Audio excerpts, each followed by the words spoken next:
कोमल खंदारे नावाची एक युवती आमदार संतोष बांगर यांच्यासोबत बाबासाहेबांच्या नावाचा जयघोष करत होती।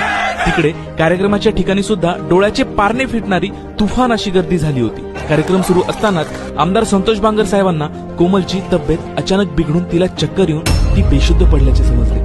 आमदार संतोष बांगर यांनी चालू कार्यक्रमामध्ये कोमलला आपल्या कार्यकर्त्यांसोबत पाठवून तात्काळ दवाखान्यात रवाना केलं आणि दवाखान्यात फोन करून तात्काळ उपचार करण्यास सांगितले। कार्यक्रम पार पडताच आमदार संतोष बांगर यांनी आधी दवाखान्यात धाव घेतली, आपुलकीने विचारपूस केली आणि डॉक्टरांशी चर्चा केली। तेव्हा डॉक्टरांनी कोमलच्या पोटामध्ये दुखत असल्याने सोनोग्राफी करून निदान करावे लागेल असे सांगितले। त्यानंतर संतोष बांगर यांनी तात्काळ लागेल ते उपचार करण्यास सांगितले व तिला आर्थिक मदत देखील केली। आपल्या नेत्यासाठी जीव तोडून देखील त्यांची साधी विचारपूस सुद्धा न करणाऱ्या नेत्यांच्या काळात आमदार संतोष बांगर सारख्या आपल्यावर प्रेम करणाऱ्या प्रत्येक व्यक्तीवर जीव ओवाळून टाकणारा नेता मिळायला सुद्धा भाग्यच लागतं।